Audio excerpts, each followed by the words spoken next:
আজি ইয়াত যিসকল মানুহে আশা আৰু আকাংক্ষালৈ বহি আছে তেওঁলোকে যদি কালি শুনি পাই একোৱেই হোৱা নাই একৰ্ডখন মানুহখিনি অহাকালিৰ পৰা আন্দোলন হৈ যাব হোৱা নাই এই কথাটো কোকৰাঝাৰত নকৈ মই কি হৈছে কি হোৱা নাই আপোনাক মই উত্তৰত কম কিন্তু আপুনি যিখিনি পজিটিভ আছে কক আজি নেগেটিভখিনি আমি গুৱাহাটীত গৈ পাতিব পাৰিম মই দুটা তিনিটা পজিটিভ কথা ক'বলগীয়া আছে আৰু দ্বিতীয়তে কথাটো হ'ল যে আমাৰ অধিৱেশনখন ইয়াতে যদি আমাৰ যি ব্যৱস্থা আছে এটা সীমিত সময়ৰ ব্যৱস্থা আছে ময়ো 10 মিনিট সময় ল'ম গতিকে আপোনাক বিটিচিৰ আৰু মাত্ৰ দুটা আমাৰ পাৰ্টিৰ ফালৰ পৰা আমি 10 মিনিট সময় অখিল গগৈ ডাঙৰীয়াক এৰি দিম গুৱাহাটীত তেওঁ বিটিআৰ চুক্তিৰ ওপৰত দীঘলীয়াকৈ ক'ব পাৰিব ঠিক আছে থেংক ইউ এতিয়া মই অধ্যক্ষ ডাঙৰীয়া মই শেষ কৰি ল'ব দিয়ক শেষ কৰি ল'ব দিয়ক ছাৰ শেষ কৰি ল'ব দিয়ক ছাৰ হ'ব ঠিক আছে এক্সপান্ড কৰিব হ'ব ঠিক আছে হ'ব এইটো এক্সপান্ড কৰিম হয় এতিয়া আসলতে আমি আসলতে এতিয়া 6 শিডিউল সম্পৰ্কে আলোচনা কৰোঁতে এইটো জনা দৰকাৰ যে 6 শিডিউল কি 6 শিডিউল হ'ল মিনি কনষ্টিটিউশ্যন ছাৰ 6 শিডিউল হ'ল মিনি কনষ্টিটিউশ্যন ইয়াত এইখন কিতাপত ছাৰ এইখন কিতাপে 6 শিডিউলৰ ওপৰত আটাইতকৈ ভাল কিতাপ ছাৰ জাষ্টিছ BL খানচাৰিয়াই কৈছে সুপ্ৰিম কোৰ্টৰ চিফ জাষ্টিছ তেখেতে কৈছে 6 শিডিউল হ'ল মিনি কনষ্টিটিউশ্যন আৰু চিফ জাষ্টিছ হিদায়তুল্লাহ কৈছে যে চিফ শিডিউল হ'ল কনষ্টিটিউশ্যন উইদিন কনষ্টিটিউশ্যন আমি এই চেঞ্জটো বুজি পোৱা দৰকাৰ যে ভাৰতৰ সংবিধানে যেনেকৈ 370 অনুচ্ছেদ দিছিলে তাতকৈ গুৰুত্বপূৰ্ণ আমাক অনুচ্ছেদ দিছে 6 শিডিউল গতিকে এই 6 শিডিউল আমাৰ ষ্টেট উইদিন ষ্টেট আৰু সেইকাৰণে বিয়ণ্ড 6 শিডিউলৰ কথাটো যে মনোৰঞ্জন তালুকদাৰ ডাঙৰীয়াই কৈছে যদি বিয়ণ্ড 6 শিডিউলৰ কথা ক'ব লাগে এতিয়া হ'লে আমাৰ কাৰ্বি আংলং উত্তৰ কাছাৰ আৰু বিটিআদিক আমি ভাৰতৰ সংবিধানৰ 244 এৰ অধীনত আমি 244 এৰ অধীনত ছাৰ আমাৰ প্ৰকৃত যিটো ছাত্ৰ আসন সেই ছাত্ৰ আসন ষ্টেট উইদিন ষ্টেটৰ ব্যৱস্থা কৰিব লাগিব ছাৰ ঠিক আছে এইটো হ'ল যদি সঁচাকৈ বড়ো সমস্যাৰ স্থায়ী সমাধান লাগে তেতিয়াহ'লে মই এটা বাক্য ছাৰ ক'ব পাৰোঁনে এটা বাক্য 1967 চনত ইন্দিৰা গান্ধীয়ে তেতিয়াই ভাৰতক ফেডাৰেল ভিত্তিত পুনৰ্গঠন কৰিবৰ কাৰণে আৰু পাহাৰীয়া অঞ্চলবিলাকত অসমৰ প্লেইনছ এৰিয়া নিচিনাকৈ সমান মন্ত্ৰীসভা তৈয়াৰ কৰিবৰ কাৰণে সিদ্ধান্ত লৈছিলে আসলতে যদি এই জাতি সমস্যাৰ সমাধান কৰিব লাগে তেতিয়াহ'লে বিটিআৰ কাৰ্বি আংলং আৰু ডিমা হাছাওটো আমাৰ দিছপুৰৰ নিচিনা একেই মন্ত্ৰীসভা গঠন একে ক্ষমতাৰ মন্ত্ৰীসভা গঠন কৰাটোতে একমাত্ৰ সমাধান লুকাই আছে ছাৰ এই দিশটোলৈ আমি আগবাঢ়ি যাব লাগিব আৰু তেওঁলোকক প্ৰকৃত অৰ্থত ষ্টেট উইদিন ষ্টেট ছাৰ এইটো দিয়াৰ ব্যৱস্থা গ্ৰহণ কৰিব লাগিব বা কনষ্টিটিউশ্যন উইদিন কনষ্টিটিউশ্যন দিয়াৰ ব্যৱস্থা হ'ব আমি মহোদয় ইয়াৰ আগতেও অসমখন বহুকেইটা ভাগ হৈছে বেলেগ সেপাৰেটিষ্ট কেইবাটাও হৈছে নাই কাৰণে অনলি 6 শিডিউলটো আমি কেনেকৈ এম্পাৱাৰমেণ্ট কৰিব পাৰোঁ ডিভাইডেড আছাম 50-50 পৰা আজি এটা অৱস্থালৈকে আহি পাইছে এইকাৰণে বেছি এইটো লাইট কৈ থাকিব নালাগে আমি সেইটো ৰাস্তালৈ গতি কৰোঁ তেতিয়া অসমখন অহাল হ'ব নাই 244 ডিভাইড আছাম 50-50 নহয় কাৰণ ক'ব বিচাৰিম 244 ডিভাইড আছাম 50-50 নহয় ছাৰ ইনিচিয়েটিভ 244 এখন অখিল গগৈ ডাঙৰীয়া অসমৰ ভিতৰতে ক্ষমতা ছাৰ আমি অসমৰ ভিতৰতে ক্ষমতা ছাৰ জনজাতিসকলৰ এই অধিকাৰ আমি কোনেও খৰ্ব কৰিব নোৱাৰোঁ জনজাতিসকলৰ এই ক্ষমতা আমি কোনেও খৰ্ব কৰিব নোৱাৰোঁ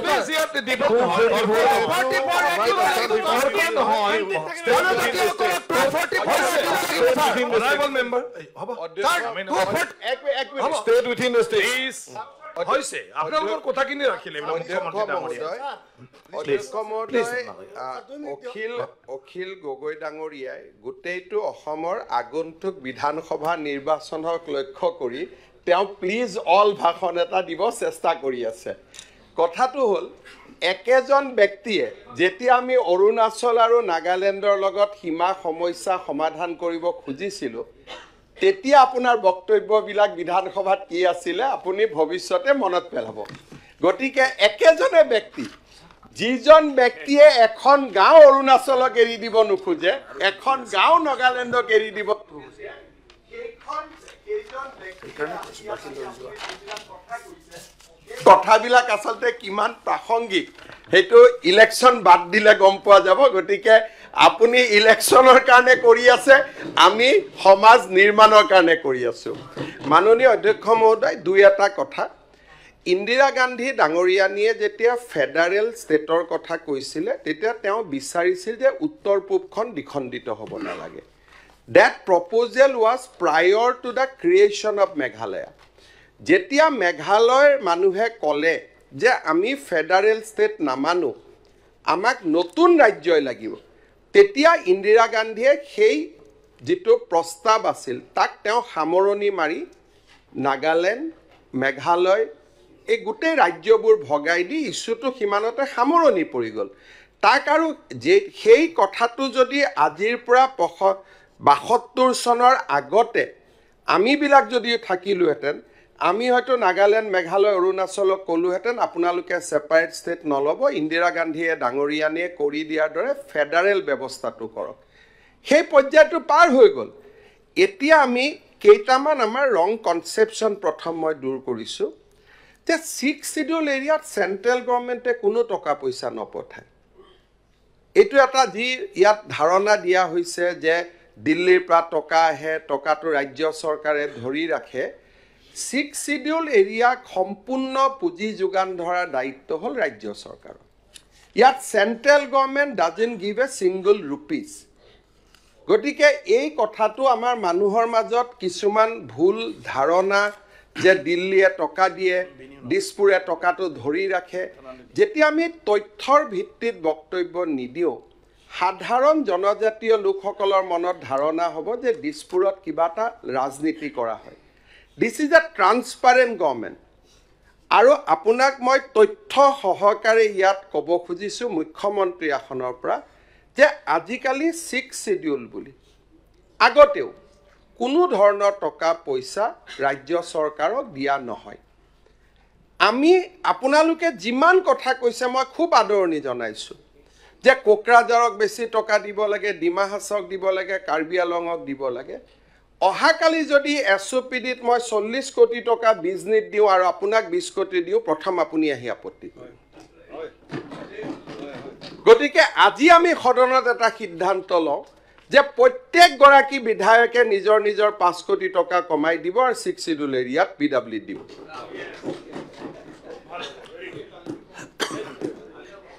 6 ৰাজনীতি কৰা টান সহজ কিন্তু জনজাতীয় লোকক মনেদি ভাল পোৱা আৰু সাহসেদি কাম কৰা এটা বেলেগ সব কথা আপুনি ক'ব পাৰে কিন্তু যেতিয়া নিজৰ গাত টুকৰটো পৰিব তেতিয়া তাক সহ্য কৰিব পাৰাৰ ক্ষমতা আমাৰ আছে না এইটো চাব লাগিব এইটো বিধানসভাৰ বাজেট বিধানসভাই ঠিক কৰি দিয়ক অজন্তা নেওক ডাঙৰীয়ানীৰ হাতত ডিষ্ট্ৰিবিউটিভ দৰমাহা দিয়াৰ পিছত 25,000 টকা আছে কিমান টকা 6 শিডিউলক দিব লাগে আপোনালোকে ঠিক কৰি দিয়ক কোনো আপত্তি নাই ইয়াতে বক্তব্য ৰাখি পেলাই মানুহক ইনসাইট কৰি পেলাই তাৰ পৰা কোনো লাভ নাপাওঁ তাৰ পৰা যিখন বৰ অসমৰ আমি কল্পনা কৰিছোঁ সেই বৰ অসমৰ কল্পনা স্তিমিত হয় আজি আপুনি বডোফা উপেন্দ্ৰনাথ ব্ৰহ্মৰ কথা আনিছে প্ৰথম মই গাড়ীৰ পৰা নামিয়ে গৈ বডোফা উপেন্দ্ৰনাথ ব্ৰহ্মক প্ৰণাম কৰিছোঁ আপুনি কৰিছেনে নাই মই গম নাপাওঁ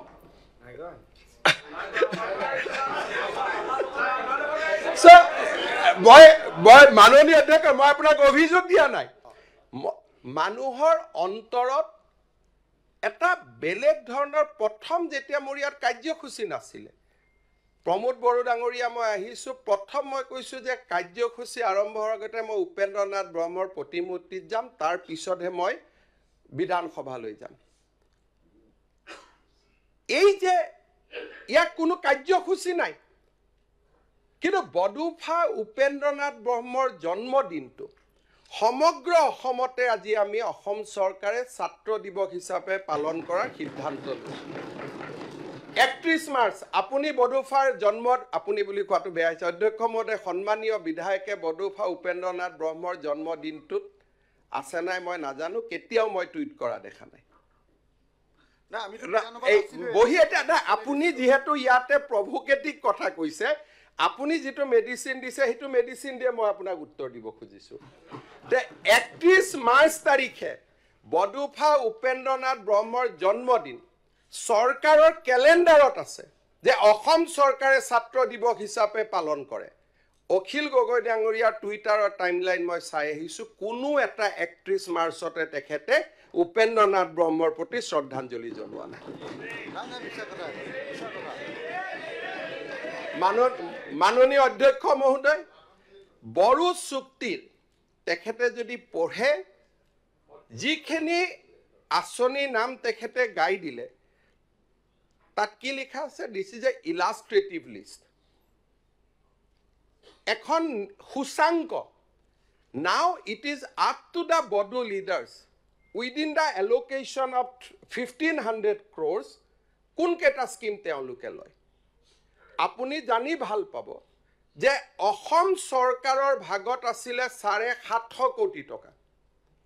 আৰু অসম চৰকাৰে 750 কোটি টকা পাহৰি অকল তামুলপুৰত মেডিকেল কলেজ বনাবৰ কাৰণে 800 কোটি টকা খৰচ কৰিছে এতিয়া আপুনি মানুহক ক'লে যে গাঁও বাদ দিয়ক গাঁও সোমাই দিয়ক বডোলেণ্ড যদি এই ধৰণে চলে আজি যদি আপুনি কৈছে মাত্ৰ 60খন গাঁও সোমোৱালো 60খন গাঁও সোমোৱা সহজ নাছিলে আজি চতিয়াৰ বিধায়ক পদ্ম হাজৰিকা ইয়াত নাই বিশ্বনাথৰ বিধায়ক প্ৰমোদ বৰঠাকুৰ আছে এখন গাঁও সোমাব পাৰি নেকি চেষ্টা কৰক বিহালীত মই কোনো পলিটিকেল নধৰিব বিহালীৰ নিৰ্বাচনত সমগ্ৰ ইলেকশ্যনত কংগ্ৰেছ দলৰ কেম্পেইনৰ মূল কাৰণটোৱে আছিল যে অসম চৰকাৰে কেনেকৈ গাঁওবিলাকক বিটিআৰক দি দিলে that was their main campaign Piyush Hazarika ডাঙৰীয়া আছে I have to give reply one after reply I took the greatest challenge of my political life এখন গাঁও বিটিআৰত সোমোৱাৰ ইমপ্লিকেশ্যনটো আমি বুজি পাব লাগিব সেই গাঁওখন যেতিয়া বিটিআৰত সোমাব তাত বাস কৰা অজনজাতীয় মানুহৰ অধিকাৰত 50% অধিকাৰ তেওঁলোকৰ কম্প্ৰমাইজ হৈ যায় কাৰণ বিটিআৰ মানে 6 শিডিউল ইলেকশ্যন উঠিব নোৱাৰে পঞ্চায়ত ইলেকশ্যন খেলিব নোৱাৰিব মাটিৰ তেওঁলোকৰ আগৰ অধিকাৰবিলাক হেৰাই যাব not a easy job 11খন গাঁও সোমাব বুলি তাত শব্দটোৱে নাই আপুনি ক'ৰ পৰা 11খন গাঁৱৰ শব্দটো পালে তাত লিখা আছে যে through discussion exclusion and inclusion হ'ব through a commission is working every month every day consensus কৰি আমি সোমোৱাই আছো আৰু এখন গাঁও বিটিআৰৰ পৰা আমি উলিয়াব পাৰিম নেকি আজি এখন গাঁও বিটিআৰৰ পৰা উলিয়াই দিয়াৰ আগতে মোক আপসু আৰু বড়ো জাতীয় সংগঠনখিনিয়ে মোক স্বীকৃতি দিব লাগিব যে আপুনি উলাওক গাঁও তো ইমান বিটিআৰ ইমান ইজি জাগা 85 চনৰ পৰা অসমৰ কোনো মুখ্যমন্ত্ৰী বিটিআৰত ৰাতি থাকি পোৱা নাই আজি আপোনালোকে ইয়াত আহিছে এই গুটেই আৰত আপসু ইউপিপিএল বিপিএফ এই ৰাজনৈতিক সংগঠনখিনিৰ উপৰিও নৰেন্দ্ৰ মোদী অমিত শাহ ডাঙৰীয়াৰ অদম্য ইয়াৰ বেকগ্ৰাউণ্ডৰ কাৰণে আজি আমি ইয়াত বহিব পাৰিছো আজি ইয়াত বহি আমি যিখিনি কথা পাতিছো আপোনালোকে ডেটা চাওক অসমৰ মুখ্যমন্ত্ৰী প্ৰফুল্ল কুমাৰ মহন্ত এটা দিনো বিটিআৰত ৰাতি থাকি পোৱা নাই থকাৰ পৰিৱেশ নাছিল অসমৰ মুখ্যমন্ত্ৰী তৰুণ গগৈ ডাঙৰীয়া 15 বছৰত ডাঙৰ কথা আজি কিছুমানে ক'ব খুজিব এটা দিনো বিটিআৰত ৰাতি থাকি পোৱা নাই আৰু মই এইখিনিও যোগ দিম যে সৰ্বানন্দ সোণোৱাল ডাঙৰীয়াৰ দিনতো তেখেতো বিটিআৰত এদিনো নিশা কটাব পৰা নাছিল These are facts of life. Bimala Prasad Soliha বিটিআৰত আহোতে তেওঁৰ ভ্ৰমণৰ বিপক্ষেও বন্ধ ঘোষণা কৰা হৈছে আজি যত আমি থিয় হৈ আছো যথেষ্ট কথা কবৰ কাৰণে ইয়াত আহি প্ৰভোগ কৰিবৰ কাৰণে বহুত ভাল আজি দিনটো অসমৰ ইতিহাসৰ আটাইতকৈ যুগান্তকাৰী দিন We we are not realizing the impact. বিধানসভাখন ইয়াত আনি পেলাই আমি আৰু অলপ প্ৰভোগ কৰি থৈ যাওঁ, সেইকাৰণে আমি ইয়াত অহা নাই। যিখন স্থানৰ পৰা এদিন অসমক বিভাজন কৰাৰ বাবে প্ৰচণ্ড আন্দোলন হৈছিল, শ হাজাৰ মানুহে প্ৰাণ বলিদান দিছিল, সেই স্থানত আজি অসমৰ একতাৰ প্ৰতীক অসম বিধানসভা ইয়াত আহি মিলিত হৈছে। Today is the truly a historical day. আৰু এই কামখিনি কৰিবৰ কাৰণে বড়ো নেতৃত্বই কিমান ৰাইজক বুজাবলগীয়া হৈছে, কিমান কম্প্ৰমাইজ কৰিবলগীয়া হৈছে, আজি আপসু বড়ো সাহিত্য সভা, NDFB, UPPL, BPL এই সমস্ত পলিটিক্যাল ক্লাছটোক আমি যিমান শুভেচ্ছা নিদিওঁ, যিমান ধন্যবাদ নিদিওঁ, তাতকৈ কম বুলি ক'লেও ভুল কৰা নহয়। ইয়াত আহি বহি অসম বিধানসভা, কোকৰাঝাৰৰ বিটিআৰ ভৱনত আহি অসম বিধানসভা কৰা, it was not a easy issue. কোনেও কৰিব পৰা নাই। কোনো অসমৰ মুখ্যমন্ত্ৰীয়ে বড়োলেণ্ডত এখন ৰাজনৈতিক সভা কৰি পোৱা নাই কোকৰাঝাৰত। কোনেও পোৱা নাই। ৰোড শ্ব' কৰি পোৱা নাই। অসমৰ কোনো মুখ্যমন্ত্ৰীয়ে ইয়াৰ কলেজৰ বিদায় সভা, নৱগাত সভা এখনতো আহি পোৱা নাই। শিক্ষামন্ত্ৰীও কোনো আহি পোৱা নাই। সাইকলজিক্যালি এই মানুহখিনি আমাৰ পৰা আঁতৰি গৈ আছিল। তেওঁলোকেও জানে ৰাজ্য এখন কোনে বিচাৰে, কোনে নিবিচাৰে, তাৰ আগত আৰ্থিক অৱস্থা লুকাই থাকে। যেতিয়া এখন ৰাজ্য নিৰ্মাণ হ'ব, ৰাজ্য চলাবৰ কাৰণে ৰাজ্যৰ মানুহৰ পৰাই GST কালেক্ট কৰিব লাগিব, ৰাজ্যৰ মানুহৰ পৰাই টেক্স কালেক্ট কৰিব লাগিব। ৰাজ্য এখন কিমান ফিজিবল, সি কিমান আৰ্থিকভাৱে সি কিমান কৰিব পাৰি, এই গোটেইখিনি কথা প্ৰথমতে BPF, পিছত UPPL, লগত বড়ো সাহিত্য বা আপসু, they have come to a reasonable conclusion যে আমাক আত্মনিয়ন্ত্ৰণৰ অধিকাৰ লাগে, আমাক সুকীয়া ৰাজ্য নালাগে। এই কথাখিনি কৰিবৰ কাৰণে এই মানুহখিনিয়ে, the Bodo leadership, irrespective of political party, ইয়াত মই মোৰ সহযোগী UPPL, কংগ্ৰেছৰ লগত BPF আছে, মই পলিটিকেল হ'ব খোজা নাই। এই গোটেই 360 ডিগ্ৰী ঘূৰিবৰ কাৰণে আজিৰ প্ৰজন্মৰ বড়ো নেতৃত্বই যিমান ত্যাগ আৰু কষ্ট কৰিছে, তাক আমি ভূয়সী প্ৰশংসা কৰাৰ সময়। ইয়াত প্ৰভোগ কৰাৰ সময় নহয়, ইয়াত আহি প্ৰমোদ বড়োক এক্সপ'জ কৰাৰ সময় নহয় যে আপুনি একতখন একো কৰিব পৰা নাই। ইয়াত আজিৰ দিনটোত আমি বড়ো নেতৃত্বক সন্মান জনোৱাৰ সময়, বডোফা উপেন্দ্ৰনাথ ব্ৰহ্মক কৃতজ্ঞতা জনোৱাৰ সময়, যে আজি আপোনালোকে আমাক এইখিনি সুবিধা কৰি দিলে যে অসম বিধানসভা আহি কোকৰাঝাৰত আজি বহি আমি অসমৰ একতাৰ কথা আজি আমি ইয়াত ক'ব পৰা পৰিৱেশত আহিছোঁ। ইলেকশ্যন আহিব, ইলেকশ্যন যাব। আমাৰ বিৰোধী পক্ষত থাকিলে ইউজুৱেলি আমি ইছ্যুজ বিচাৰোঁ যে কোন ইছ্যুত চৰকাৰক আমি টেগ কৰিব পাৰোঁ। কিন্তু আপুনি যিয়ে নকওক কিয়, 10 জনে যিয়ে নকওক কিয়, অসমৰ এটলিষ্ট 40টা বছৰৰ ময়ে এজন অসমৰ মুখ্যমন্ত্ৰী, য'ত 8টা দিন BTADত মই ৰাতি নিশা আছোঁ। BTADত মই মুক্তভাৱে ঘূৰোঁ, মুক্তভাৱে ৰেলী কৰোঁ, ৰাজনৈতিক সভা কৰোঁ, কলেজত যাওঁ, ইউনিভাৰ্চিটিত যাওঁ। আজি যোৱা কেইটামান বছৰত আমি সেই পৰিৱেশ নিৰ্মাণ কৰিছোঁ। আজি BTADত অসম বিধানসভা হৈছে। অসম বিধানসভা ক'ত হয় কাৰো প্ৰয়োজন নাই অসমৰ বাহিৰত জানিবৰ কাৰণে। প্ৰধানমন্ত্ৰী নৰেন্দ্ৰ মোদী ডাঙৰীয়া আৰু গৃহমন্ত্ৰী অমিত শ্বাহ ডাঙৰীয়াই শুভ বাৰ্তা পঠিয়াইছে, because they realize the significance of today's sitting. গতিকে আজিৰ সময়ছোৱা হৈছে যে কেনেকৈ আমি জনজাতীয়সকলৰ আত্মনিয়ন্ত্ৰণক সুদৃঢ় কৰিব পাৰোঁ, জনজাতীয় অজনজাতীয়সকলৰ মাজত সমন্বয়ৰ এটা নতুন বান্ধোন সৃষ্টি কৰিব পাৰোঁ। যেতিয়া মই ইয়াত বড়ো নেতৃত্বৰ কথা কৈছোঁ, you have also feel the pain of non Boro people living in the BTR। আজি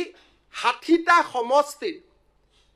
বা 40টা সমষ্টিৰ যেতিয়া 35টা ৰিজাৰ্ভেশ্যন হয়, 30+5 মুকলি হয়, এছাম বৃহত্তৰ ৰাইজে ৰাজনৈতিক অধিকাৰ অবিহনে জীয়াই থাকিবলগীয়া হয় তেওঁলোককো আজিৰ দিনটোত আমি ধন্যবাদ জনাব লাগিব যে অসমৰ একতাৰ কাৰণে আজি বিটিআৰ অঞ্চলত বাস কৰা অনাবৰু সমাজখনেও সৰ্বোচ্চ ত্যাগ কৰিছে it is not a easy things আজি বিটিআৰত অলপ আগতে ৰাতিপুৱা মোৰ তাত মানুহ আহিছিলে মাৰোৱাৰী মানুহ অলপ আহিছিল তাৰপিছত অসমীয়া মানুহ আজি নিকাচিৰ দৰে জাগাত অসমীয়া মানুহ অসমীয়া ভাষী মানুহ 52 বানপানী টুটি গৈছিলে 52 চনত তেওঁলোকে মাটিত বহি আছে আজিলৈকে মাটিৰ অধিকাৰ পোৱা নাই আৰু মই মুখ্যমন্ত্ৰী হিচাপে দিব নোৱাৰো দিনে ৰাতিয়ে কথা পাতি আছো কেনেকে ৰাস্তা উলিয়াব পৰা যায় BTR is a unique geographical area য'ত 30% 40% বড়ো লোকেৰে 6 শিডিউল হৈছে আৰু 60% লোকে বড়ো সমাজৰ নেতৃত্বক মানি লৈছে at the risk of there different rights এই জায়গাটোত আমাৰ দায়িত্ব আছে বড়ো আৰু অনাবড়ো সমাজৰ মাজত আমি অসমৰ আজিৰ দিনটোত অসমৰ আমি অভিভাৱক শব্দটো নকওঁ আমি অসমৰ আজি সেৱক অসমৰ মানুহে আমাৰ মুখলৈকে চাই আছে বড়ো আৰু নন বড়ো লোকৰ মাজত সমন্বয় সৃষ্টি কৰা দায়িত্ব আমাৰ It is not a easy 6 schedule. It is a very difficult 6 schedule. Karbi Anglong Dima Hasaut koi iar poribek bahut jotil asil. এই পৰিবেশৰ মাজত আজি আমি সমতা আৰু সমন্বয়ৰ আমি নতুন ইতিহাস ৰচনা কৰিবলৈ ইয়াত আহিছো আৰু আজি বিটিআৰ নিৰ্মাণত বড়ো জনসাধাৰণ আৰু ইয়াৰ লগত বিটিআৰ অঞ্চলত বাস কৰা অনাবড়ো জনসাধাৰণ দুইটাই বড়ো সমাজে নিজৰ ৰাজ্যৰ দাবী প্ৰত্যাহাৰ কৰিছে অনাবড়ো সমাজে নিজৰ ৰাজনৈতিক অধিকাৰক পিছপেলাই থৈ অসমৰ স্থায়ী শান্তিৰ বাবে সহবাস কৰাৰ সিদ্ধান্ত গ্ৰহণ কৰিছে This is a unique opportunity আৰু এই গোটেই পৰিবেশটো আমি প্ৰভুক নহয় আমি তেওঁলোকক সহায় কৰিব লাগিব সহযোগিতা কৰিব লাগিব বড়ো নেতৃত্বক শক্তিশালী কৰিব লাগিব অনাবড়ো নেতৃত্বক বড়ো নেতৃত্বৰ লগত আমি একেটা ৰুমত বহুৱাই তেওঁলোকৰ মাজত আমি এটা মিলনৰ হাকু নিৰ্মাণ কৰিব লাগিব We have a greater responsibility আমাৰ বহুত ডাঙৰ ৰেসপন্সিবিলিটি ইয়াত আছে আজি আপোনালোকে ইয়াতে কৈছে যে বডুফা উপেন্দ্ৰনাথ ব্ৰহ্মৰ কথা আমি কেইজন অসম বিধানসভাৰ বিধায়ক কেইজন মন্ত্ৰী দতমাত গৈ তেখেতৰ যি সমাধিস্থলী তাতে সেৱা কৰাৰ সুযোগ লৈছে কোনজন গৈছে আমাৰ দায়িত্ব তেওঁলোকৰ আবেগক আমি সন্মান জনাব লাগিব জনজাতীয় লোকক ৰাস্তা আৰু ঘাটত কৈ তেওঁলোকৰ সাংস্কৃতিক আৰু ঐতিহ্যৰ প্ৰতি তেওঁলোকৰ আটাইতকৈ বেছি চিন্তা ভাষাৰ প্ৰতি চিন্তা আপোনাক ছয়লেন ৰাস্তা তেওঁলোকক প্ৰয়োজন নাই হিলৰ ৰাস্তাত থাকিব কিন্তু বাগৰুম্বা জীয়াই থাকিব লাগিব বড়ো ভাষা জীয়াই থাকিব লাগিব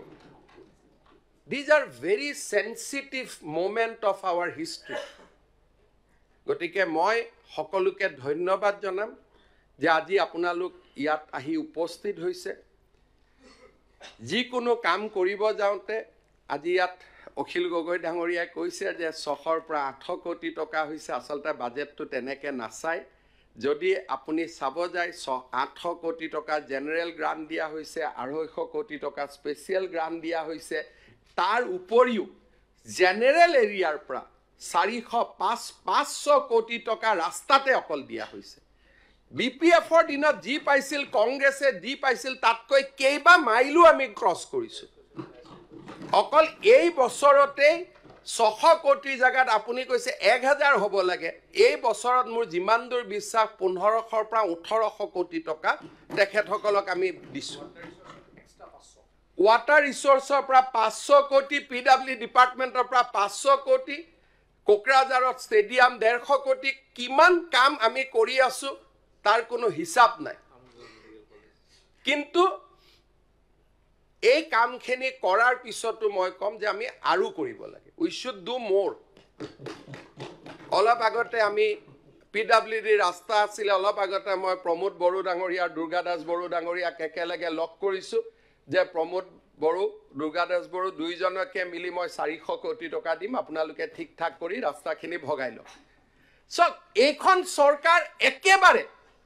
নহলে আজি এই সভা আপুনি ইয়াত কৰিবই নোৱাৰে সকলোৰে মুখত সাফল্যৰ হাঁহি EM BTC CM আপুনি কৈ আছে বড়োলেণ্ড একত ইমপ্লিমেণ্ট হোৱা নাই আপোনাৰ লগত প্ৰমোদ বড়োৱে ভাত খাওঁ থাকোঁতে আপোনাক বুজাই আছে যে আমাৰ কামবোৰ হৈ আছে আপুনি কৈছে হোৱা নাই তাৰমানে সকলোৰে মুখত সকলোৱে আজি বুজি পায় যে this is a sincere government they are trying to do whatever they can do but this is a sensitive area আপুনি কোৱাৰ দৰে উলিয়াই দিয়ক গাঁও সোমোৱাই দিয়ক গাঁও তেনেকৈ হ'লে ইয়াতে সঁচাকৈ আপুনি কোৱাৰ দৰে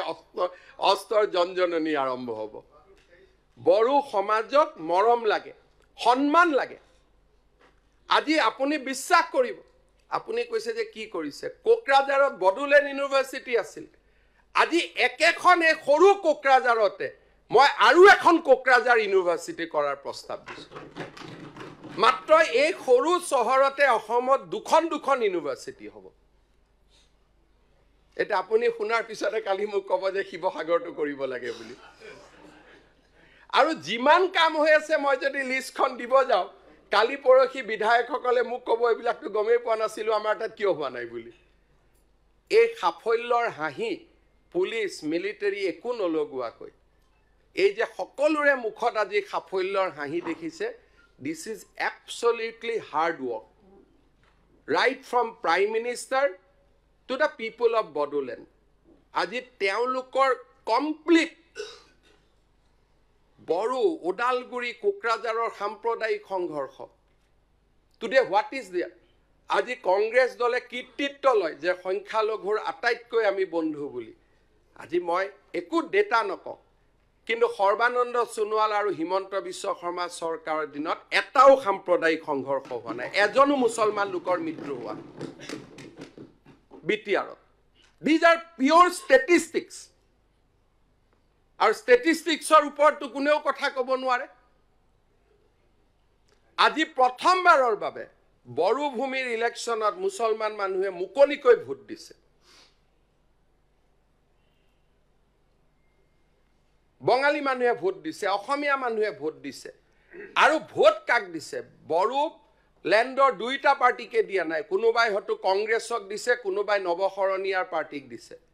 কোনোবাই বিজেপিক দিছে কিন্তু দুইটা বড়ো ৰাজনৈতিক দলে পিছদিনাখন গৈ সোধা নাই তহঁতে আমাক কিয় ভোট দিয়া নাই বুলি This is what we have created. This is what we have created. Democracy, we have brought back democracy to BTR. We have brought back maximum মানুহৰ মাজত আত্মবিশ্বাস আৰু আপোনালোকে আৰু জানি গম পাব যে absolute no interference. বড়োলেণ্ড কাউন্সিলৰ ভিতৰৰ কোনো কথাত অসম চৰকাৰে কতোৱে ইণ্টাৰফেয়াৰ নকৰে কাৰ্বি আলং ডিমা হাছাও কতোৱে ইণ্টাৰফেয়াৰ নকৰে আগতে তাৰ বাজেট অসম বিধানসভাই বনাইছিল কোন বিভাগত কি দিব লাগে আমাৰ চৰকাৰে যোৱা বছৰ সিদ্ধান্ত ললে যে আমি বাজেট নবনাও আমি মাত্ৰ টকাটো দি দিম budget will be prepared by the this assembly BTR assembly Karbi আলং এছেম্বলি ডিমা হাছাও এছেম্বলি আজি আপুনি কৈছে সাবজেক্ট ট্ৰান্সফাৰ কৰিব লাগে Assam government has given no objection যে যিমান সাবজেক্ট লাগে বিটিআৰত লৈ যাওক আমাৰ কোনো আপত্তি নাই এক্সেপ্ট হোম ডিপাৰ্টমেণ্ট যিমান যি লাগে লৈ যাওক আৰু সেই কাৰণে 125তম সংশোধনী আজি হোৱাৰ পথত গৈ আছে আৰু 125তম সংশোধনী হৈ যোৱাৰ লগে লগে BTR accord will be implemented in 100% অকল হেতুৱে বাকি আছে আৰু তাৰো আলোচনা চলি আছে কোভিডৰ সময়খিনিক বাদ দিলে 3.5 বছৰৰ ভিতৰত ইমান স্পীড ইমপ্লিমেন্টেশন কতো হোৱা নাই গাঁও 20-25 বছৰলৈকে চলি থাকিব পৰিবেশ বদলি থাকিব জিওগ্ৰাফি বদলি থাকিব আজি বিটিআৰৰ পৰা উলাই যাব যোৱা গাঁওক যেতিয়া বড়ো লোকসকলে মৰম কৰিব তেওঁলোকে উলাই নাযাও বুলি ক'ব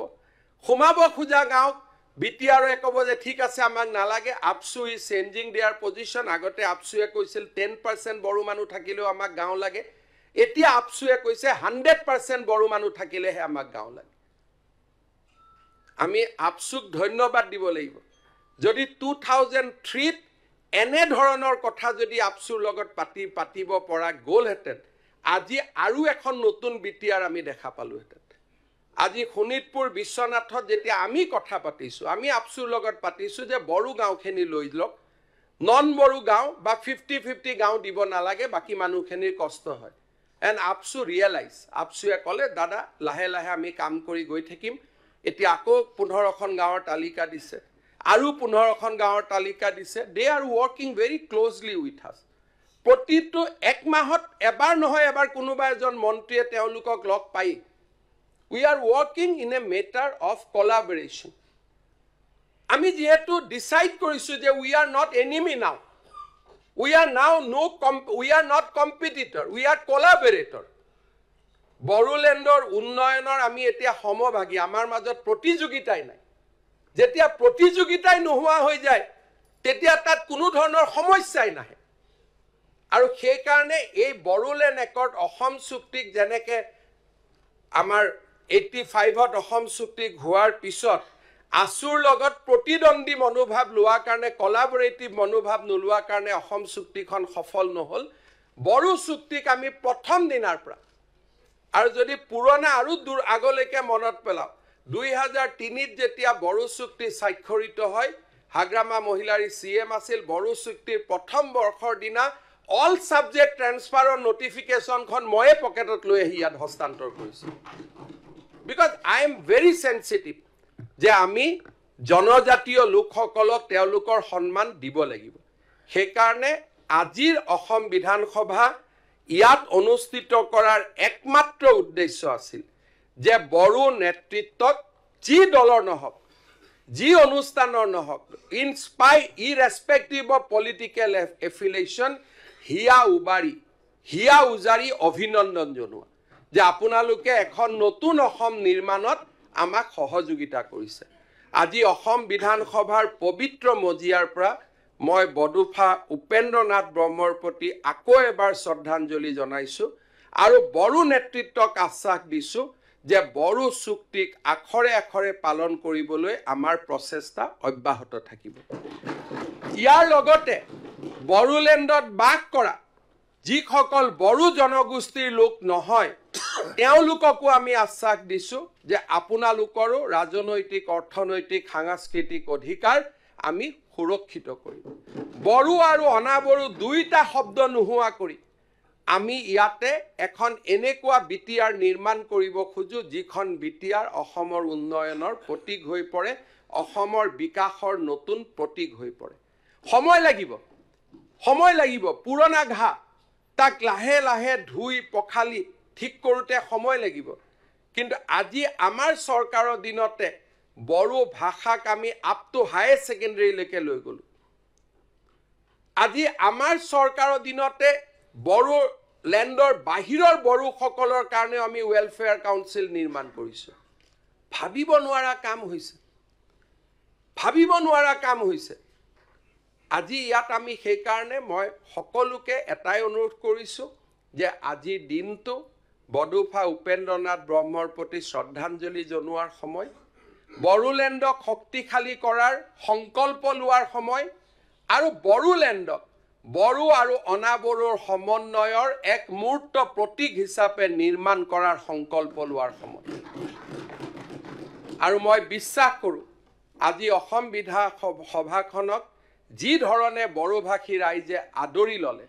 সি এক ভৱিষ্যত সোণোৱালী অসমৰ আজি এক ৰূপৰেখা আমাৰ সন্মুখত দাঙি ধৰিছে এইখন কোনখন অসম আছিল আন্দোলন বন্ধ বোম ব্লাষ্ট হত্যা হিংসা আজি কোনোবাই আমাক ৰাজনৈতিকভাৱে সমালোচনা কৰিব পাৰে কিন্তু এইখন অসম আজি আমি আন্দোলন বিবৰ্জিত বন্ধ বিবৰ্জিত গুলি বোমা বিবৰ্জিত এখন নতুন অসম আমি নিৰ্মাণ কৰিছো আউট অফ এছেছ এখন ভাঙি যোৱা প্ৰদেশক আজি আমি এক শক্তিশালী কাঠামোৰ ওপৰত নিৰ্মাণ কৰিছো কেতিয়াবা ডিফুলৈকে যাব ডিফু দেখিলে গুৱাহাটী পিছ পৰি যাব ডিফুৰ যিটো আজি উন্নয়ন সেই ডিফুৰ উন্নয়ন আজি আমাৰ অসমৰ কামৰূপ নগাঁও শিৱসাগৰ যোৰহাট ডিব্ৰুগড় জিলাতকৈ বহুত আগত গুচি গৈছে আজি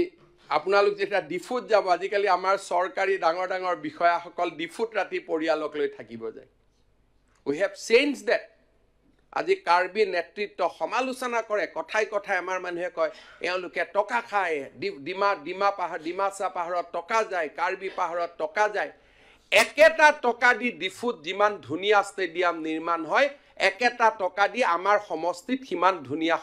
নিৰ্বাচন আজিও নহয় আমাৰ বহুত মানুহ এতিয়াও পুৰণা দিনত সোমাই আছে এতিয়াও ডিমা হাছাও কাৰ্বি আলঙৰ কেলেংকাৰীৰ সময়ৰ কথা তেওঁলোকে মনত ৰাখিছে সময় পৰিৱৰ্তন হৈছে 15 কোটি টকা দি জালুকবাৰীত যিমান ভাল ষ্টেডিয়াম নিৰ্মাণ হয় 15 কোটি টকা দি আজি ডিফু আৰু হাফলঙত তাতকৈ বেছি কাম হয় এইবাৰ ডিমা হাছাও পাহাৰৰ পৰা 7 জন ল'ৰা এচিএছ পাইছে ল'ৰা ছোৱালী 7 জন ল'ৰা এচিএছ পাইছে ওয়েষ্ট কাৰ্বি আলঙৰ পৰা 3 গৰাকী ল'ৰা ছোৱালী আজি এচিএছ পাইছে ষষ্ঠ অনুসূচীসমূহ যোৱা 3.5 বছৰত যিমান ডেভেলপ হৈছে ডিফুত যিমান দলং ৰাস্তা হৈছে কোনেও কল্পনা কৰিব নোৱাৰে ৰাজনীতি কৰা মানুহৰ কথা ৰাজনীতিৰ লগত থাকিব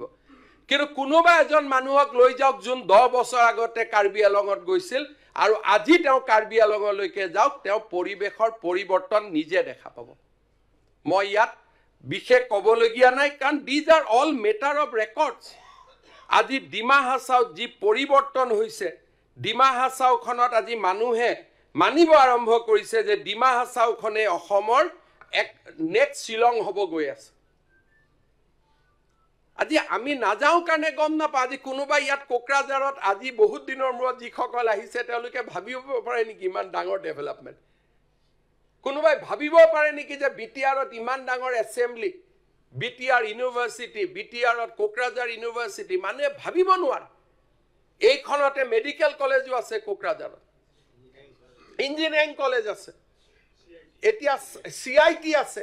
সাই জায়গাত ষ্টেডিয়াম বনাবৰ কাৰণে 150 কোটি টকা ফুটবল ষ্টেডিয়াম হৈছে সেক্ৰেটাৰিয়েটৰ সন্মুখতো পুৰণা টেংক নাই আৰ্মি জেনেৰেলে দুৰান কাপ পতাৰ কৃতজ্ঞতা হিচাপে ইয়াতে টেংক দি থৈ গৈছে যে ই সৌৰ্য আৰু বীৰ্যৰ প্ৰতীক হয় আজি মইতো অনুৰোধ কৰিম যে আমাৰ ফেমিলিলৈ আমি কাৰ্বি আলং ডিফুত যাব লাগে কোকৰাঝাৰত আহিব লাগে উইল সি এ চেঞ্জ আজি তামুলপুৰত যাওক বাক্সাত যাওক যেনেকৈ পাগলাদিয়াৰ ওপৰত দলং বনিছে কোনো কল্পনা কৰিব নোৱাৰে তামুলপুৰত মই যেতিয়া প্ৰথম গৈছিলোঁ 3.5 বছৰত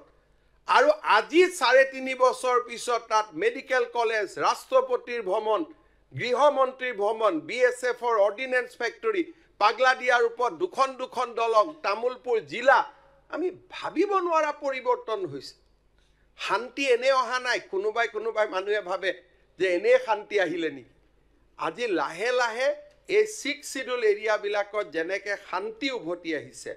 মইতো মাজে মাজে ভাবো যে অসমৰ আটাইতকৈ বিকশিত অঞ্চলবিলাক পিছ পৰি যাব আজি কাৰ্বি আলঙত যদি এটা উদ্যোগ স্থাপন কৰাৰ কথা হয় ডিমা হাছাওত যদি উদ্যোগ স্থাপন কৰাৰ কথা হয় বিটিআৰত যদি উদ্যোগ স্থাপন কৰাৰ কথা হয় তাত কোনো প্ৰতিবাদ নাই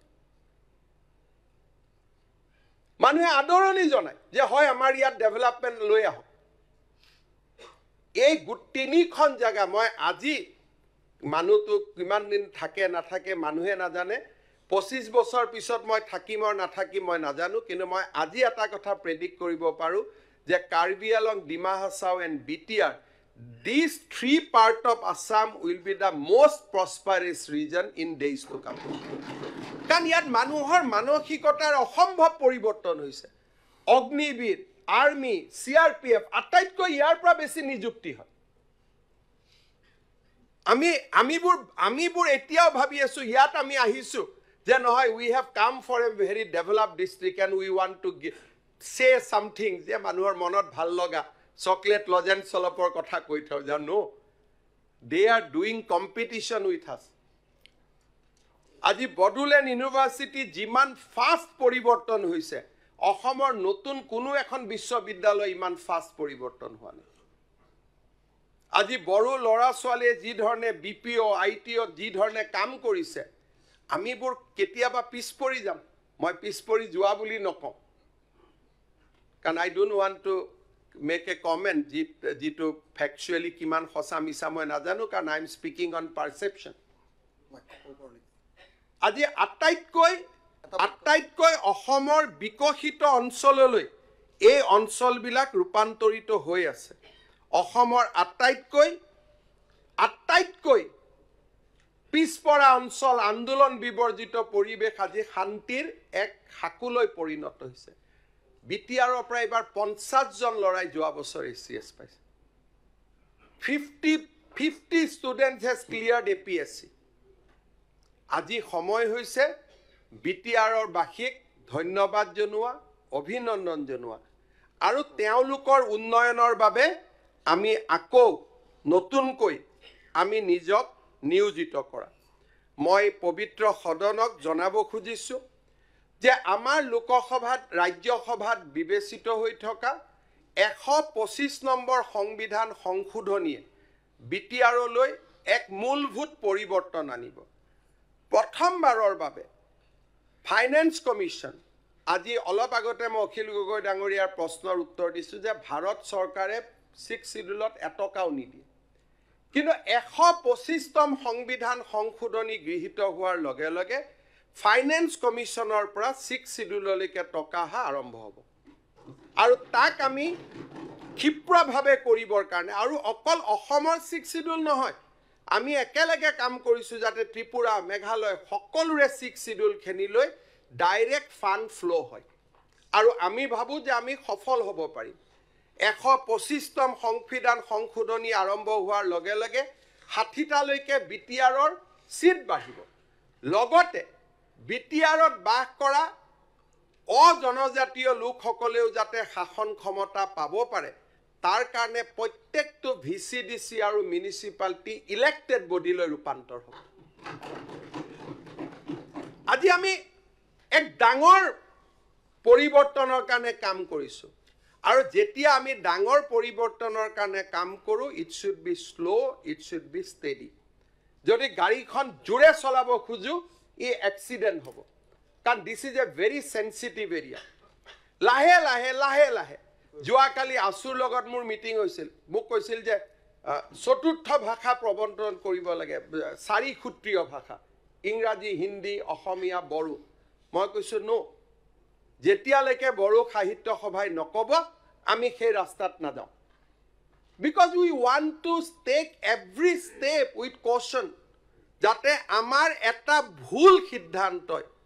আমাৰ যিসকল বড়ো লিডাৰশিপে আমাৰ লগত কাম কৰিছে তেওঁলোক যাতে বিপদত পৰিবলগীয়া নহয়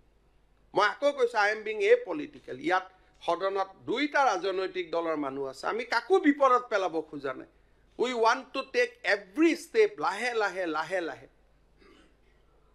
মই অসম বিধানসভাৰ সদস্যসকলক অনুৰোধ কৰিম ইয়ালৈকে কোকৰাঝাৰলৈকে আহিব ওদালগুৰি তামুলপুৰলৈকে আহিব বহুত কথা শিকিব পাৰিম আজিৰ সদনতে মোক আপসুৰ সভাপতি দীপেন বড়ো ডাঙৰীয়াও কৈ আছিল সকলোৱে কৈ আছিল আমি উন্নয়নৰ বাবে আগ্ৰহী 125তম অনুমোদন যাতে খুব সোনকালে হৈ যায় তাৰ বাবে অসম চৰকাৰে ভাৰত চৰকাৰৰ লগত একেলগে কাম কৰাৰ প্ৰতিশ্ৰুতি মই পবিত্ৰ সদনত মই আপোনালোকৰ সন্মুখত ৰাখিব খুজিছো বিটিআৰৰ লগত এটা ডাঙৰ ডেভেলপমেন্ট হৈ আছে আমি সকলে জনা উচিত ভুটানত গেলেফু মাইন্ডফুলনেছ সিটি নামৰ এখন ডাঙৰ মহানগৰ হ'ব গৈ আছে ভুটানৰ ৰজাই আশা কৰে যে ই সিংগাপুৰৰ দৰে এখন ডাঙৰ চহৰ হ'ব তাৰ অকল ইন্টাৰনেশ্যনেল এয়াৰপোৰ্টতে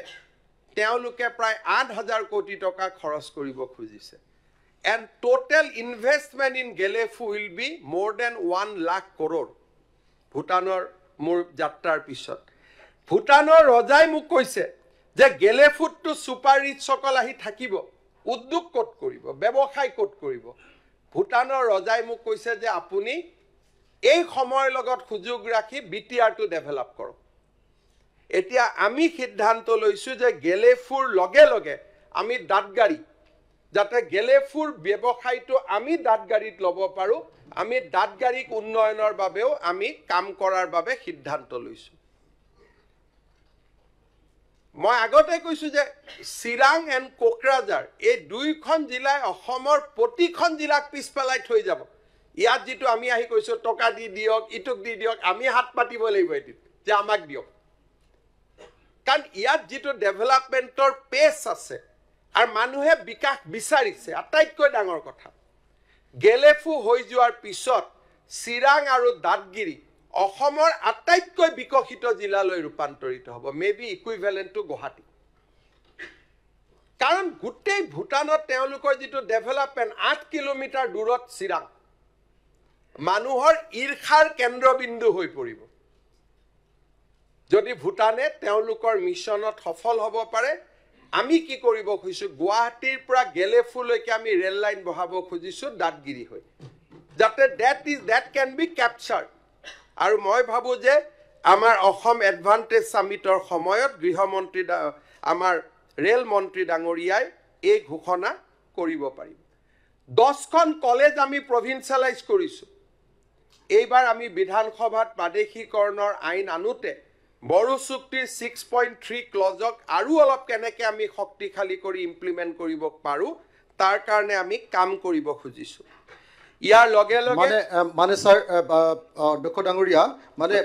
বড়ো মাধ্যমৰ স্কুল আৰু ইয়াত থকা অসমীয়া মাধ্যমৰ ভেঞ্চাৰ স্কুলখিনি চৰকাৰীকৰণ কৰাৰ এটা কৈ আছে এই বিষয়ে কৈ আছে এইটোকে ক'লো সেইটো কৰি দিব লাগে কৈ আছে আজি এইটো ভাল মেছেজ এটা যাব লাগে মেছেজ তেনেকৈ নাযাব ইয়াত কৰিলে শিৱসাগৰৰ কলেজে কেছ কৰি দিব শিৱসাগৰৰ স্কুলে কেছ কৰি দিব স্পেচিয়েল হাইকোৰ্টে নামানে নহয়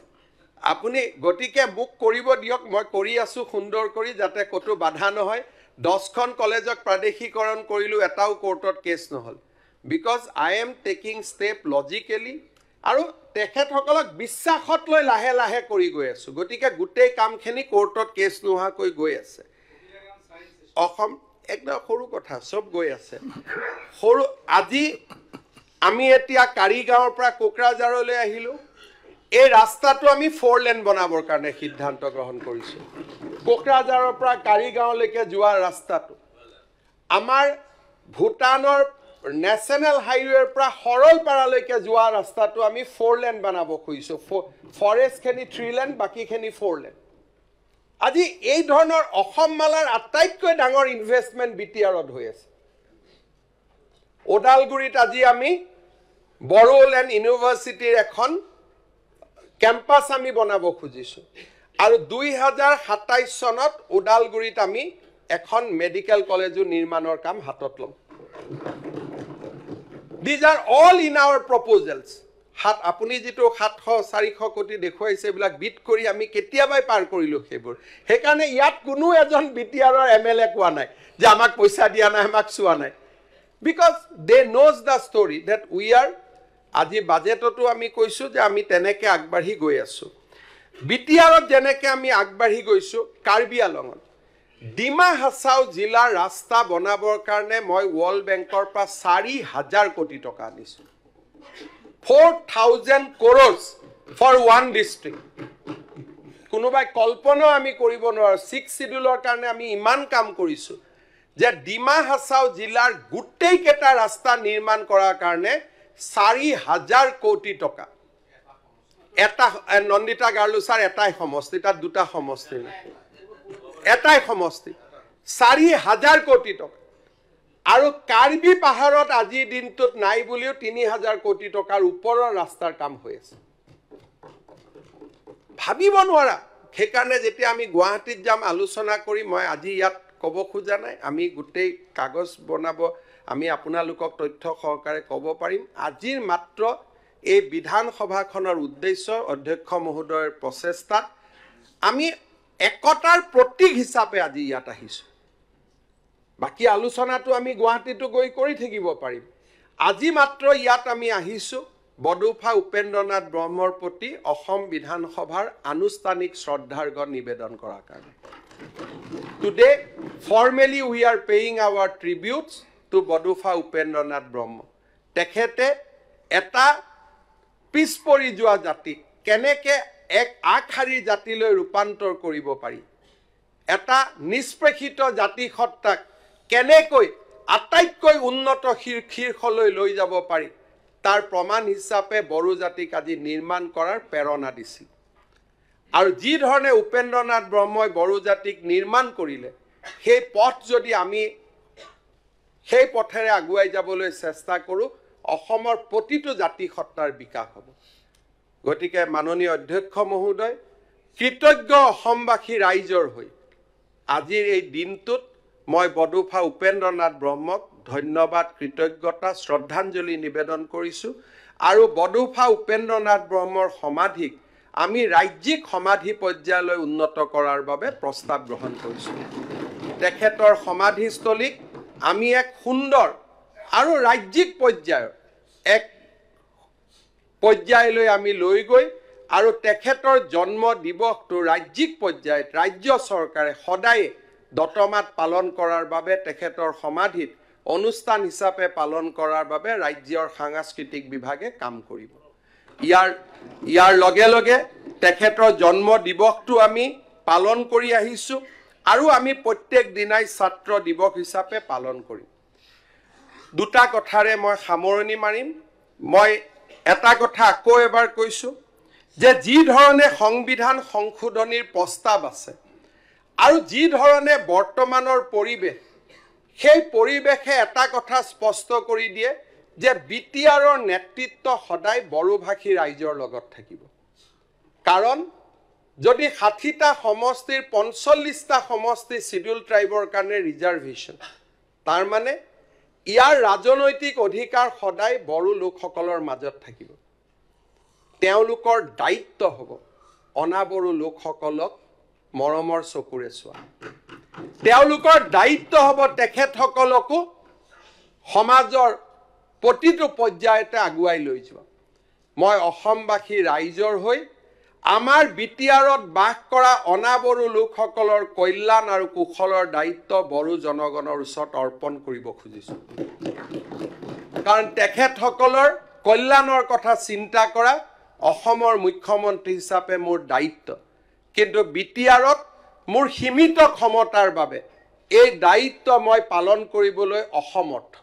কাৰণ সংবিধানে মোক ইয়াত বহুত কাম কৰিবলৈ অধিকাৰ নিদিয়ে মই আজিৰ এই সুন্দৰ দিনটোত মই বড়ো নেতৃত্বক অনুৰোধ কৰিম যে আপোনালোকে যাতে এইখন বিটিআৰত বাস কৰা অনাবড়ো লোকসকলৰ সাংস্কৃতিক শৈক্ষিক ৰাজনৈতিক অধিকাৰক সুৰক্ষিত কৰে আমাৰ বড়োলেণ্ড অঞ্চলত বাস কৰা অসমীয়া ভাষী লোক কোচ ৰাজবংশী লোক শৰণীয়া কছাৰী ৰাভা এই বিভিন্ন লোকে তেওঁলোকে বিভিন্ন সমস্যাৰ আজি সন্মুখীন হৈ আছে আৰু তেওঁলোকৰ সমস্যাসমূহ সমাধান কৰাত নেতৃত্ব লোৱাৰ দায়িত্ব আমাৰ বড়ো নেতৃত্ব বড়োলেণ্ডত বাস কৰা সংখ্যালঘু জনতাই এতিয়াও নিৰাপত্তাৰ অভাৱ কৰবাত অনুভৱ কৰে তেওঁলোকৰ নিৰাপত্তাৰ অভাৱ দূৰ কৰাটো বড়ো নেতৃত্বৰ দায়িত্ব ইয়াত মই ৰাজনীতি কৰিব খোজা নাই মই আজিৰ এই দিনটোত সুন্দৰ দিনটোত বড়ো নেতৃত্বক বড়োলেণ্ডত বাস কৰা অনাবড়ো লোকসকলৰ কল্যাণৰ বাবে কাম কৰিবলৈ আহ্বান জনাম বহুতখিনি কাম হাতত লোৱা হৈছে আৰু যাতে তেওঁলোকে কামত অগ্ৰসৰ হয় কাৰণ মই বড়োলেণ্ডৰ এক সোণোৱালী ভৱিষ্যত মই দেখা পাওঁ যে আমাৰ ইয়াত বাস কৰা আদিবাসী লোকসকল আমাৰ ইয়াত বাস কৰা কোচ ৰাজবংশী লোকসকল আমাৰ ইয়াত বাস কৰা শৰণীয়া কছাৰী মদাহী ৰাভা বিভিন্ন সৰু সৰু জাতিসত্তা অসমীয়া ভাষী লোকসকল আৰু তাৰ লগত সংখ্যালঘু লোকসকল এই গোটেই লোকসকলৰ লগত যদি বড়ো নেতৃত্ব একেলগে কাম কৰে বড়োলেণ্ড অসমৰ নহয় ভাৰতৰ ভিতৰতে আটাইতকৈ বিকশিত অঞ্চলত ৰূপান্তৰ হ'ব ঠিক তেনেদৰে মই কাৰ্বি আলং আৰু ডিমা হাছা জিলাতো কাৰ্বি ৰাইজ আৰু ডিমাছা ৰাইজক অডিমাছা আৰু অনা কাৰ্বি লোকসকলৰ ৰাজনৈতিক অৰ্থনৈতিক আৰু সাংস্কৃতিক অধিকাৰ সুৰক্ষিত কৰাৰ কাৰণে আহ্বান জনাম কাৰণ সংবিধানৰ ১২৫তম সংশোধনে কাৰ্বি আলঙতো আৰু ডিমা হাছাওতো সদায়ৰ বাবে জনজাতীয় লোকসকলৰ ৰাজনৈতিক অধিকাৰ সাব্যস্ত কৰিব 60টা সিটৰ তাতো 45টা সিট শিডিউল ট্ৰাইবৰ বাবে ৰিজাৰ্ভেশ্যন হ'ব তাৰ মানে কাৰ্বি ডিমাছা আৰু আমাৰ বড়োলেণ্ডত কেতিয়াও বড়ো লোকসকল ডিমাছা লোকসকল কাৰ্বি লোকসকলৰ ৰাজনৈতিক যিটো শ্বেয়াৰ অফ পাৱাৰ তাক কেতিয়াও সীমিত নহয় তেনে পৰিৱেশত আজি কোনোবাই যদি কয় হিমন্ত বিশ্ব শৰ্মা সদায় কাৰণে মুখ্যমন্ত্ৰী হৈ থাকিব হি তৃপ্তিৰ কথা নহয় হি মানুহক দায়িত্বৰ আভাস দিয়ে যে তুমি যেহেতু দীৰ্ঘকালীন মুখ্যমন্ত্ৰী হবা গতিকে তুমি বেছিকৈ দায়িত্ব ল'ব লাগিব আমি ব্যক্তিৰ কথা কোৱা নাই বহু দিনলৈ বড়োলেণ্ডত বড়ো কাৰ্বি আলঙত কাৰ্বি ডিমা হাছাওত ডিমাছা লোকসকলে শাসনতন্ত্ৰ পৰিচালনা কৰিব এনে এক মুহূৰ্তত সেই জিলাৰ সেই কাউন্সিলৰ অনা বড়ো অনা ডিমাছা অনা কাৰ্বি লোকসকলৰ সুৰক্ষা আৰু বিকাশৰ চিন্তা কৰাটো তেখেতসকলৰ দায়িত্ব হ'ব আৰু মই ভাবো এনে ধৰণে কাম কৰিলে বডুফা উপেন্দ্ৰনাথ ব্ৰহ্মৰ সপোন সাকাৰ হ'ব পুনৰ এবাৰ মই অসম বিধানসভাৰ সন্মানীয় অধ্যক্ষ বিশ্বজিৎ দৈমাৰী ডাঙৰীয়াক ধন্যবাদ জনাইছো আপোনালোকে পৰিৱৰ্তন চাওক আজি অসমীয়া ভাষাত ধ্ৰুপদী হ'ল বিশ্বজিৎ দৈমাৰী এজন বড়ো ভাষাৰ লোক তেখেতে আজি অসমীয়া ভাষাক প্ৰশংসা কৰি যিখিনি কথা ক'লে অহাকালি গুৱাহাটীত কৈও শেষ কৰিব পাৰিলে কিন্তু আজি বড়ো আৰু অসমীয়াৰ মাজত পাৰ্থক্যটো মনৰ পৰা আঁতৰি যোৱাৰ বাবে বিশ্বজিৎ দৈমাৰীয়ে কোকৰাঝাৰত অধ্যক্ষৰ আসনত বহি অসমীয়া ভাষাৰ 1500 বছৰৰ ইতিহাসৰ কথা ক'ব পাৰিছে ইউ কেন ইমাজিন আৰু বিশ্বজিৎ দৈমাৰী কোন বড়োলেণ্ড আন্দোলনৰ আটাইতকৈ শীৰ্ষ পৰ্যায়ৰ নেতাসকলৰ মাজত তেখেত এজন যেতিয়া পঢ়ি গৈছে মই অস্বস্তিত পৰি আছো মোৰ লগত যদি মোবাইল থাকিলেহেঁতেন মই বিশ্বজিৎ দৈমাৰীক ক'লোহেঁতেন এইখিনি কথা ইয়াত নকৈ গুৱাহাটীত ক'লেও হ'ব কিন্তু তেওঁ সহজভাৱে কৈ আছে কাৰণ তেওঁলোকে মূৰৰ পৰা এইটো বাদ দি দিছে কাৰণ তেখেতসকলে জানে যে এতিয়া প্ৰতিজন অসমীয়াই বড়ো ভাষাৰ উন্নতি বিচাৰে এতিয়া প্ৰতিজন অসমীয়াই বড়ো জাতিৰ কল্যাণৰ কথা চিন্তা কৰে অসমীয়া বড়োৰ সংঘাত এতিয়া পুৰণা হ'ল এতিয়া অসমীয়াই উগ্ৰ জাতীয়তাবাদক বিশ্বাস নকৰে আৰু অসমীয়াই বড়ো লোকসকলক একেলগে লগত লৈ কাম কৰাৰ আমি মহান অসম বৰ অসম নিৰ্মাণৰ পোষকতা কৰোঁ বিশ্বজিৎ দৈমাৰীক মই ধন্যবাদ জনাম তে আজি অজস্ৰ সাহসৰ পৰিচয় দিছে অখিল গগৈ ডাঙৰীয়া আপুনি কৈ থাকোঁতে you could not see the implication আপোনালোকে এইবিলাক কথা বুজিব নোৱাৰে অসমত যিমান ডাঙৰ ডাঙৰ পৰিঘটনা ঘটি গৈ আছে কাৰণ আমি এতিয়াও কাৰোবাৰ পৰিয়াল কাৰোবাৰ কিবা টানা টানি কৰি ৰাজনীতি কৰা কামতে আমি ব্যস্ত হৈ আছো কাৰণ আমাৰ কাৰণে হিমন্ত বিশ্ব শৰ্মা চন্দ্ৰমোহন পাটোৱাৰীতকৈ আমাৰ ঘৈণীয়েকবিলাক বেছি ইম্পৰ্টেণ্ট কাৰণ আমি সিমান সীমিত দি আমি আগবাঢ়ি গৈ আছো আৰু তাৰ ফলত এনে ডাঙৰ পৰিঘটনাবিলাক লোকচক্ষুৰ পৰা আঁতৰি গৈ আছে আমি মৰণশীল কিন্তু বিশ্বজিৎ দৈমাৰীয়ে অসমীয়া ভাষাৰ গৰিমা বৰ্ণনা কৰি আজি যিখিনি কথা কৈ গ'ল this became a part of record of the Assam assembly মই বিশ্বজিৎ দৈমাৰীক অন্তৰৰ পৰা অভিনন্দন জনাম আৰু এই কাৰণে জনাম যদি এইখন আসনত চন্দ্ৰমোহন পাটোৱাৰী বহি থাকিলেহেঁতেন মই নকলোহেঁতেন বিশ্বজিৎ দৈমাৰী আপচুৰ এজন উচ্চ শাৰীৰ নেতা আছিল আৰু সহজভাৱে কৈ আছে সকলোৱে অনুভৱ কৰিছে সহজভাৱে কৈ আছে হি হেজ নো ফিলিংছ যে মই বড়ো মই অসমীয়াৰ কথা কৈ আছো দিছ ইজ হোৱাট এইখনেই নতুন অসম আজি আমি যোৱা 3.5 বছৰত নিৰ্মাণ কৰিছো আমি একো কৰিব পৰা নাই কাৰোবাৰ ভাষাত কিন্তু এইখন নতুন আমি অসম নিৰ্মাণ কৰিছো যিখন অসমৰ কল্পনাও আজিৰ পৰা 4 বছৰ আগত কোনেও কৰিব পৰা নাছিল আৰু একে ব্যৱস্থা মিচিং অঞ্চলত গলে মিচিং ৰাইজৰ মাজত এনেকুৱাই মৰম পাব তিৱা অঞ্চলত গলে তিৱা ৰাইজৰ মাজত এনেকুৱা মৰম পাব ৰাভা অঞ্চলত গলে ৰাভা ৰাইজৰ মাজত এনেকুৱাই মৰম পাব এই ধৰণৰ সোণোৱাল কছাৰী গাঁৱত গলে একে ধৰণে মৰম পাব জনজাতীয় লোকসকলৰ মাজত আজি আস্থা আৰু বিশ্বাসৰ নতুন পৰিৱেশ এটা আৰম্ভ হৈছে মই আশা কৰিম আমি সাৱধানতাৰে সতৰ্কতাৰে কাৰ্বি পাহাৰ ডিমাচা পাহাৰ আৰু বড়োলেণ্ডৰ বিকাশৰ বাবে আকৌ এবাৰ নিজক সমৰ্পণ কৰিম বড়োলেণ্ডৰ ৰাস্তা ঘাট উন্নয়নৰ বাবে যোৱা 2টা বছৰত মই 500 কোটি টকা দিছিলোঁ আজি আকৌ এবাৰ 500 কোটি টকাৰ নতুন পেকেজ এটা মই বিধানসভাৰ মজিয়াৰ পৰা ঘোষণা কৰিছোঁ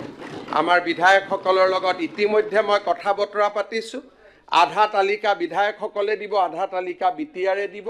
আৰু সুন্দৰভাৱে আমি বড়োলেণ্ড নিৰ্মাণৰ কামত নিজক ব্ৰতী কৰিম একেধৰণে ডিমা হাছাওৰ কাৰণে 100 কোটি টকা আৰু কাৰ্বি আলঙৰ বাবে 200 কোটি টকা আজিৰ বিধানসভাৰ পৰাই মই ঘোষণা কৰিছোঁ আশা কৰোঁ এই ঘোষণাখিনিৰ কাৰণে আমাৰ কৰবাৰ পৰা অলপ কাবাৰ কাটা যাব কিন্তু এখন নতুন অসম নিৰ্মাণৰ কাৰণে আমি এইখিনিত আদৰণি জনাম আৰু সকলোৰে লগত একেলগে আমি কাম কৰিম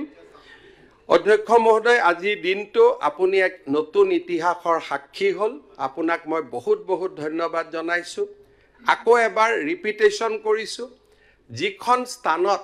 অসমৰ মুখ্যমন্ত্ৰী আহিব পৰা নাছিল সেইখন স্থানত আজি আপুনি অসম বিধানসভা লৈ আহিছে ই সাধাৰণ পৰিঘটনা নহয় কোকৰাঝাৰত বহু দিন আছিল আজি ইউডিএফৰ নেতাসকল কোকৰাঝাৰত আহি বিধানসভা কৰিছে সেই দিনটোলৈকে মনত পেলক কোকৰাঝাৰ আৰু ওদালগুৰিৰ সাম্প্ৰদায়িক সংঘৰ্ষৰ পৰিৱেশ কোকৰাঝাৰত যে কেতিয়াবা আপোনালোকে এনেকৈ দিনত আহিব পাৰিব তাক সেই দিনটোত হয়তো বহুতে কল্পনাও কৰা নাছিল কিন্তু আজি অকল আমি অহাই নহয় ইয়াতে বহি আমি আলোচনাত ভাগ লৈছোঁ এই নতুন অসমখন চিৰস্থায়ী হওক এই নতুন অসমখন কীৰ্তিমান হওক এই নতুন অসমৰ আভা আৰু শোভাই সমগ্ৰ বিশ্বক জিলিকাই তোলক আজিৰ এই দিনটোত পৰম পিতাৰ ওচৰত তাকে কামনা কৰিছোঁ প্ৰত্যেকজন মুখ্যমন্ত্ৰীৰ কাৰ্যকালৰ এটা হাই পইণ্ট থাকে মুখ্যমন্ত্ৰীসকলক সোধে আপোনাৰ কাৰ্যকালৰ আটাইতকৈ সফল কি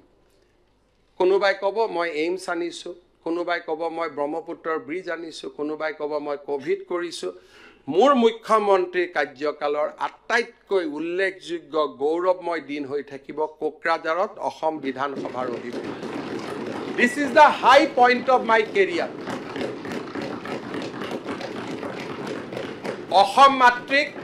অসম মাতৃক মই ইয়াতকৈ আৰু কি ডাঙৰ উভতাই দিব পাৰোঁ মই নাজানো কিন্তু দিছ ইজ দ্য বেষ্ট ট্ৰিবিউট যে অসমত দীৰ্ঘকালীন ধৰি ৰাজনীতি কৰিছিলোঁ